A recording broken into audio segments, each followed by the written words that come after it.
fitness influencer rin si Flap eh. Pwede kasi kita mo naman kahit sa Dali, social media niya, daling-dali lahat. Oo, at ayun na nga, tignan natin kung magkakadalian na dahil magsisimula na ang pinakaunang laro ng best of 3 na to.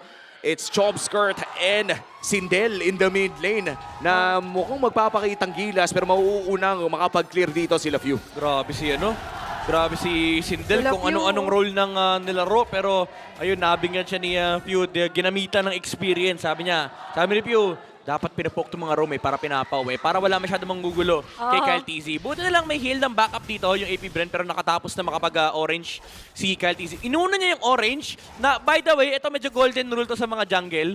Kapag may heal the XP kang kalaban, please, doon kayo mag-start. Kasi pag doon kayo sa kabila nag-start, tapos let's just say na si Kyle TZ nag-start ng purple, no? Tapos nag-orange, hindi niya na makukuha yung orange niya kasi aaraw-arawan siya ng Hilda. Alam na agad eh. Diba? Kumbaga nape-predict na nakikita agad. Oo, tsaka parang nakakatakot no, kung sakaling nauna mag-clear. Buti na lang yung mga XP-laners natin dyan ay paludin lang. Hindi nila hinahayaan na mabuli sila sa loob at maunahan sa loob ng jungle. Kaya naman kalmado pa ang Land of Dawn. Naghahanap pa ng tsansa ang parehas na teams na makahanap ng magandang engage. Pero mukhang maghihintay muna ng level 4 for both teams. Hindi ako sanay usually kapag may Fanny tsaka Joe, bugbugan agad ito sa simula pa lang eh. Yung maagang dalaw agad, nandun yung mga pakable-kable. Pero now that they're level 4, pwede natin na-expect yung both junglers natin na may konting tinginan. Pero as usual, maghihintay dito ng Wave of the Dragon pa rin naman si Sindel. So most likely for Team Falcons, they're also waiting for Ogwen. Kahit pa paano na magkaroon ng peace crack sa lubong sa likod. Pero ito na, first turtle of the game. Mauuna sa pwesto ang Team Falcons pero nandiyan pa rin naman si Sindel para magbigay ng vision sa AP Bren. Pero mukhang pinapabagal ng parehas sa kupunan ng larong ito. Sasayawin lamang ni Flap TZ ang pinakaunang pagong at magkonting sakitan dito sa Hilda. Nakatapat niya. Okay, nandyan yung jump. Magagaling dito kay Flap TZ. Yung Dark Wave ay hindi mag-hit. Habang yung first turtle ay medyo kay Kembot pa lang. Balik muna siya sa kanyang pet. May diversion na hawak si Chomskirt. Bibigyan nila yung mid-wave para makapag-level 4 si Sindel. Pero Kyle TZ already on the move. Alam nila kasi magpapa-level 4 yung Cho. Okay, nag-flicker na doon si Few. Muntik na doon si Sindel, but gladly so ay makakaligtas. Hindi pa rin naman sila mapa-first bloodan. Pero diversion play si Kyle TZ. Sinalubong first blood para kay Chomskirt. Sabay agaw dito ng purple bomb. Mainit. Oo, 1 milyon na nga ang moves. Dinagdagan pa ng isa. Si Ogwen ngayon ang mabibigyan ng kalahati. Pero Chomskirt with the double dash plus the flicker away. Respect flicker na siguro para sure na buhay. Oh, ang ganda nung punish ng AP Bren. Nakuha pa ni Chomskirt. Sabi niya, yung Louie ko kahapon palumpaloy. Ngayon, Louie pa rin ako. Kasi meron ako hawak na diversion. And even though maganda yung ginawa ng Team Falcons na pinanish nila yung Cho na nagpapa-level 4 sa may mid-wave. Yung timing, kasi nakita nila walang purple buff kanina si Kyle TZ. Okay, nandiyan yung fist break. Pero ito na nga lang din. Pinagsusundok, fist crack activated. Habang sa may pinakigilid naman si Few. Oh my goodness! Nga lang din doon nila Dera. Habang nandito ang mga kable. Kaso medyo mabibitin. Ito hindi mabibitin sa mga pagpalo. Wow! Flicker pa si Der. Nakikitaan mo Wow! ang potensyal. Itong sa'yo. Double kill. But at the same time, kapalit ang ulo niya. And that's gonna be the turtle secured as well para sa AP Bren. Pero may diversion play si Few mula lamang sa base. It's the turtle pero may 1-for-1 trade na naganap. Yeah, sumama pa si Shizu. This time around, di na siya tahimik. Maaga siya nagpaparticipate sa mga laban dito versus Team Falcons. Hindi ito Super Marco na, iwan siya ng bahagya sa gold lane. Di naman ganun kalaki yung makukuha niya out of the energy shields. Pero again, yung mga punish ng AP Bren. Parang pinapakitaan nila ng Team Falcons ng macro moves of their own. Oo, nakakatuwa makita no, na proactive yung galaw ngayon ng AP Bren. Hindi nila hinahayaan na Team Falcons yung magdidikta ng pace in the early game. Kahit pa sabihin nating naka-fanny ang side ng Team Falcons. This is beautiful AP Bren, mukhang nadadagdagan ang kanilang confidence sa laban na ito. May diversion, pero alam mo ng Team Falcons kanina nanakawan si Fuse, nakabantay si Pew dito tsaka si Ogwen. Grabe. Pero naka-ready, may sipa din si Sindel, may kasama pang flicker yan. Okay, kinancel. Okay lang. Okay, maganda yung reaction here for Team Falcons and as well as even si Kyle TZ. Just knowing na nandun si Few and Ogwen is enough para hindi mag-go doon yung AP Bren. Oo, may ano talaga no? May hidden na chess match itong dalawang team na to. Si Few laging ganito no? Parang lagi siya nakaabang. Sa mga plays ng kalaban niya, telegraph lagi yung mga highlight play ng kanilang mga kalaban. And even though maganda yung attempt nila Chomskirt to, pero hold that thought there. There, medyo napagtutulong-tulungan na nga lang din. Nandun na nga lang din for the pursuit together with the force. Kyle TZ will get the kill. Habang meron palang cross map 3 dito. Open ang kapalit. Unlikable talaga doon sa may bandang itaas. Kaya naman even na naman ang ating ball game. For Team Falcons, ito yung maganda sa kanila eh. Kapag may nagawang maganda yung kalaban, automatic adjust. Oh. At si Super Marco, diversion na nagmumula dito kay Few. Okay. Agarang makakapunta. Andyan na nga lang din na tuloy na damage bang! sa Xavier doon sa pinakalikod! With a shockwave blast, mamumura na nga lang din Super Marco, not so bulletproof anymore. Together with the double kill. Oh, Tuloy Gwen! nga lang, masasakop nila lahat ng kamao. Pinatikim, pinakoy ng kamao. Few with a triple kill as well. Oh my goodness, grabe yung counter initiation ng Team Falcons. Mukhang maganda na yun sana for James Punks, pero napatay din kasi si Shizu, kaya kinulang sila sa damage output. Yeah. At Oh. ngayon, yung turtle lang i-contest there. And Chop Skirt, 2 laban sa 3. Retries there. At yung turtle masasecure ni Cal TZ. That's the second turtle of the game going to the hands of Team Falcons. 1-1 na ang ating turtle score. At nakakalamang na nga ang Team Falcons dahil na rin sa mga counterplay na pinapakita nila. We talked about how proactive AP Bren is sa larong ito. Pero mukhang na-expect na rin ng Team Falcons na yes, may magandang magagawa ang AP Bren sa larong ito. Pero kailangan preparado tayo, magamit natin yung mobility na meron tayo. Ngayon, ang ganda, nagamit na rin Spirit Destruction, pero ang ganda ng mga duality procs nang nanggaling mula dito kay Few, napatay kaagad nila si Wow. Shizu, and nandun din yung fist crack mula dito kay Ogwen. Pader na nga yung katabi mo. Nilagyan pa ulit Nilagyan ng pa ng pader. pader. Para sure. Oo. Just in case, no? Wala sa angulo. Baka lang naman. At maganda na sigurado ka dahil dyan no, nakakalamang pa rin naman si Shizu at si James Pax in terms of the gold. Hatid sa atin ang gold leaders by BPI. And for Team Falcons, no, actually kakaiba yun ha. Lamang ang Team Falcons overall ng 1K. Pero yung gold leaders natin ay AP Bren. Yeah, yung spread ay definitely nasa sa side ng Team Falcons, pero yung dalawang core, yung importante naman magkaroon ng farm, yun naman yung masaya yung AP Brent. Kumaga, yung Lucas at pati na rin yung Moskov, habang tumatabaw, masaya sila dito. Kasi kapag kumabot yung late game, again, may macro aspect coming out from the Moscow. Pwede natin i-eliminate yung diversion advantage kasi meron din naman kopya si Chopskirt dito. Pero yung Fanny, medyo, alam mo, medyo bumababa yung ano yan yung potency. Kasi kapag may kalaban siya Moscow, ayun, napaplanuan. Kyle? Bumababa pala yung potency. Oh! They will pick their poison. Tapos si Black DC na yan. Alam din para makaligtas. No si way. Black DC makakapatay pa sila. James Punks ang magiging kapalit. Chop Skirt. Medyo naka-corner na nga lang din dito. Nowhere to go na nga lang din ba. Nandun ang Arcane Shadow with the strikes as well. Pero Cal TZ, Wow. mapo-force na flicker. Oh! Natatamaan pa ng Hipat mo! game ni Super Marco. At lahat ginawa niya para makatakas pero hindi na nga lang din. Oh my Matatakasin goodness. ng Team Falcons. Wala pang nakuha. Oo, yung experience ng Team Falcons, pagka-TP, halos sabay sila eh. Parang parehas sila ng planong gustong gawin. Nauna lang ng konti dito yung AP Bren. Pero umabot yung sipa ni Sindel. Pero after nung sipa, may diversion na rin na lumabas mula kay Few. Kaya naandun kagad yung buong koponan ng Team Falcons. At pinag-usapan natin to Midnight, napaka-mobile ng lineup dito ng Team Falcons. So anytime na kailangan ng backup, ay agaran silang nakakarating. Sindel, papasok na trap. Andyan na nga lang din ulit yung pader. Medyo maka-corner there sila Sindel. Papasok pa si Cal TZ. Lumipat ang kanilang sight sa target. Medyo magkakaroon tayo ng reset onto the Lord. Pero si Flat TZ hindi na nga lang din rata marireset dito dahil siya man ang iniinda sa mga sakit.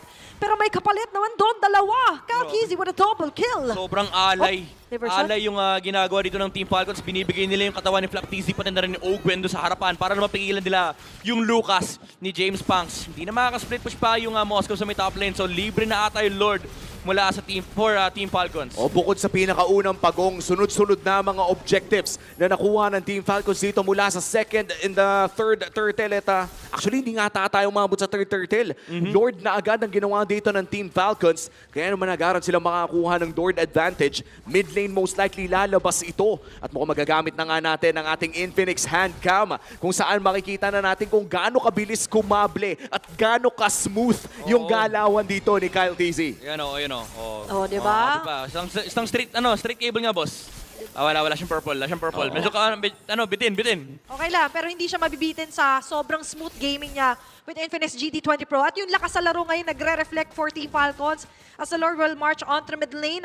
Transition din dito sa defensive side ang AP Bren. Habang yung mga outer and inner turrets, lahat ay madedestroy na nila. Oh, big power spike as well para kay Super Marco. Holy Crystal activated na para sa Kimi na to. Ito na yung napakasakit ng mga bola-bola as the Lord marches in the mid lane. Meron pa namang holy defense rather. At mukhang agaran ng puputok yung Lord na yon.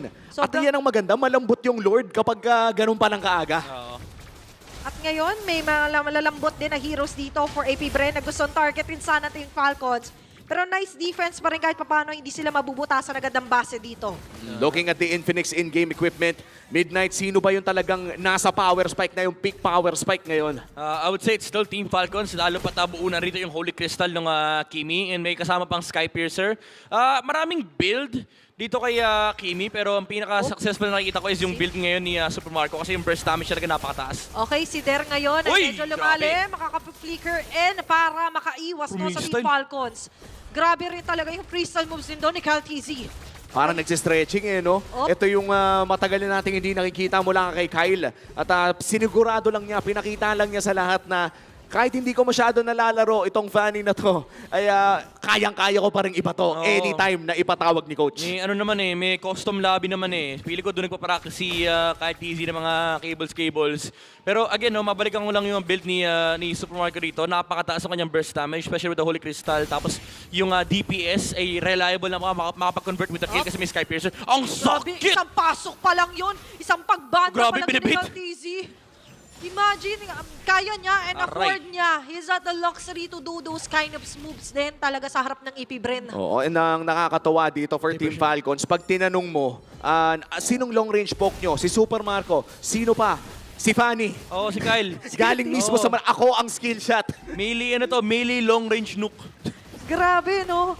And eventually, kapag pagpasok niya, halos kalahati yung na-eliminate niya sa HP bars ng member sa AP Bren. Tsaka para sa akin yun yung tatak talaga ng marunong ka mag-Fanny. Yung hindi laging all-in. Yung minsan kekembot ka ng konti para i-bait yung mga, sabihin na lang nating defensive abilities, katulad na lamang ng Wind of Nature, o sabihin yung ulti ng isang Hilda kung Yeah. sakaling mabibait out mo rin. Sorry na pre, alam ko namang di ako ganun kagaling mag-funny para may hugot yung ano mo Ay, sorry pre. Ano rin kasi, yung Benedetta ko ngayon, pang barangay na lang eh. Pero okay lang. Katulad nga sa ating Infinix Keys to Victory, every game is a Tama. learning lesson. Tama. Tingnan natin kung sino nga ba makakuha ng Lord na to. Kaninong lesson yung matututunan nila.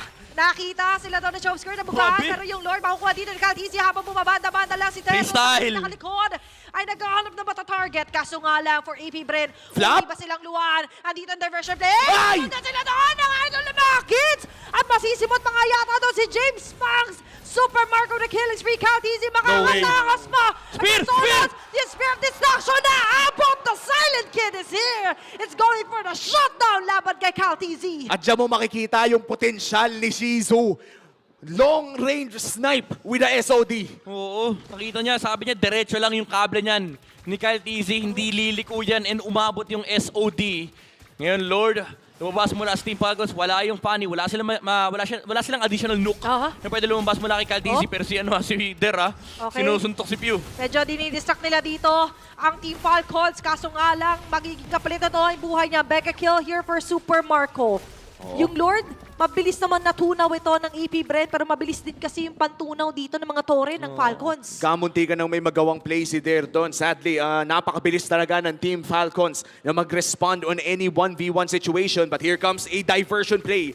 Sa likod pinadala, boss! Okay, medyo Grabe, tas nandiyan tumayo. ang mga suntok, tapos sabay emote! Ay, nandun na naman din talaga ang sabihin natin veteran C4 Falcons na nandito na nga lang yung pag-aantay nila si Sindel na kasipa, kaso nga lang off yung trajectory. Jones, oh, Medyo Pams, napabuti James pa Pams. ito para sa Team Falcons, kaso si James doon sa pinakalikod, naghahanap na mata-target. Ret reactivated, Super Marco makakaiwas. Andon na nga lang din attraction pulse, walang masyadong mass. Wow!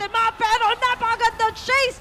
Lockdown there for Flap TZ. That is down. Susunod pa ang buhay ni James Max. Yet again, an unstoppable for the bulletproof. Oh, namatay man si Flap TZ, pero that 4-man Dark Wave with the wall mula kay Ogwin, nakapag-spam si Kyle TZ ng cables. Dalawa ang tumumba rito sa side ng AP Bren. Ang ganda nung synergy ng skills pala nila doon. No? Pinaderan. Oy. Kala ko kay Jones galing kinabahan ako Siya pala yun. Kumbaga parang imposible dapat yung combo na yun. Pero dahil nilagyan ng pader, ay naging Posible. posible yung sa spam ng cable doon. Tsaka nakita na rin natin yung pinagbabawal na diversion combo eh. No. Yung Parang invisible diversion, pagkalapag mo, emote. Emote type, tumayo lang si ano eh. Si Ogwin, no? Tumayo na si Owen, sabi niya, wala akong gagawin. Nagtutulak lang kami ng tore, relax lang kayo, boy. Grabe do, the TH, magiging tamang hinala ka talaga pag ganun yung ginawa ng badang sa'yo. Mapapaisip din ako parang akala ko nga magpo-post tayo bigla o may mangyayari ba? Pero yung pala, sinadya lang. Tumayo lang, sabi ni Ogwin, ito yung mga techniques, ayan o, OTP. Ito, may gagawin na yan, sure. Ito talaga. Oh no, there. Saan ka sisilip there? 5 member. Not ng there. Team Falcons. He's not here, he's there. Pero they are everywhere ngayon. At si Der, talagang tibay lakas ng loob ang puhunan. No, pati yung Dark Wave dinudge. Hindi na rin kasi pwedeng mapitas at this point. As much as we joke around, umabot na po ng 15 minutes ang ating laro. Pangatlong Lord na nga rin ng larong ito. Nakakadepensa pa rin naman ng AP Bren, pero ang lead ng Team Falcons dito ay lumalaki at lumalaki lamang. At nakikita na nga natin yan sa items din hatid ng Infinix. Oo. And even though malaki yung kalamangan dito ng Team Falcons, yung slow lane na advantage na binibuild nila, hindi ganun kalaki kasi may Moskov na pwede mag-defend, and then abot din naman lagi si Shizu with the Spirit of Destruction. If tumama, it's a big if. Oo. So ngayon ay araw ng mga Moskov talaga, sobrang crucial yung mga Spirit of Destruction plays natin, katulad na ginawa kanina ni Shizu. But right now for Team Falcons, keeping their eye dito sa pangatlong Lord, by the way, ng laban na ito. Habang sila Sindel, makikita nila Ogwen, mukhang rush. Libre nga ba ang Lord ito para sa Team Falcons? May naging para doon. Nangalang din doon nila Ogwen, sila Sindel, pati si Chomsker. Naabot ang mga kable, pinagsasasakal. It's Gotcha, Super Marco with a monster kill. Dalawang matutumba plus may Lord sa Team Falcons. Ang linis nung ginawa ng Team Falcons doon, Midnight. Oo, binaliw lang yung AP Bread, nawala yung atensyon ni Sindel doon kay Kyle TZ. And I love this approach mula kay Kyle, kinakatrot niya yung Lord. Ito, salubong! Ito na nga lang din, saan kayo pupunta? Nandyan na nga ang salubong, kahit di nila kamag-anak, lahat inaapiran, lahat pinagsususuntok. Pati na nga lang din sila there ngayon, lahat ina-activate para lang makatakas. Pero James Banks will survive no more. Team Falcons, may Lord pa sa gitna. At ayan na nga yung Lord nagmamarcha doon sa may bandang gitna. It is a 2v5 scenario, pero mabubuhay naman na si Chopskirt at si Sindel. Okay, tatama si Spirit Destruction, pero more on the defensive side dito ang AP Bren. Kaso nga lang for Team Falcons, they keep on soaring high. They count their eyes onto the base of AP Bren. At ngayon, tatapusin na instant. It's going to be game 1 para sa Team Falcons. Malinis na pagkapanalo